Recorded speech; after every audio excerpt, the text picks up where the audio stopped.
भारतीय सेनार वीरत्वर प्रदर्शन ऑपरेशन सिंदूर माध्यम करी पाकिस्तान आतंकी को निपात करथिला।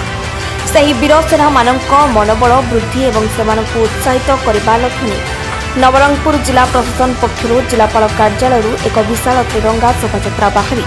सहर परिक्रमा करथिला। पहलगाँव रे धर्म पचारि पचारि करी जो निरीह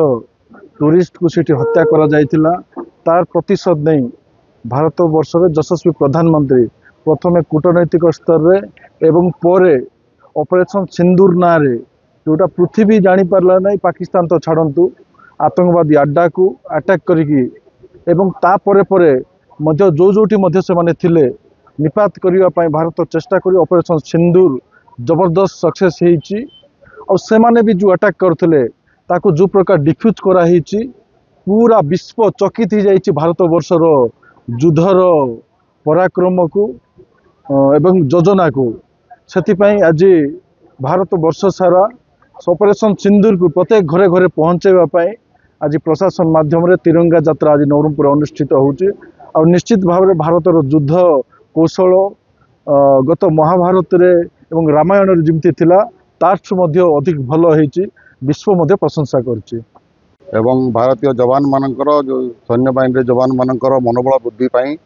आम आज तिरंगा रैली ऑर्गेनाइज करुचु एटा बर्तमान जिलापाल ऑफिस ठारू आरंभ होबो एवं चाउरियागड़ा पर्यंत ये रैली जीवो बहुत लोक से आमको जनसाधारण आमर पुलिस फोर्सेस भी अच्छी पब्लिक भी बहुत पार्टिसिपेट करछंती मो समस्त को धन्यवाद दूची जे माने रैली रे आसिक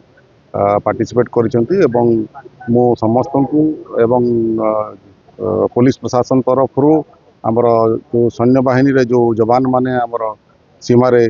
काम करछंती तांकर मनोबल वृद्धि हो एवं से माने तांकर वीरत्व एवं पराक्रम एई भली भाव रे आगो को देखौता। मोटरसाइकेल शोभायात्रा रे जातीय पताका उड़ाई शताधिक जनसाधारण सामिल होते। यह शोभायात्रा रे नवरंगपुर विधायक गौरीशंकर माझी, नवरंगपुर जिलापाल डॉक्टर शुभंकर मिश्र, आरक्षी अधीक्षक मिहिर कुमार पंडा और सरकारी कर्मचारी समेत शताधिक जनसाधारण शोभायात्रा रे सामिल होते। नवरंगपुर जितेंद्र कुमार दास को रिपोर्ट, उत्कल मेल टीवी।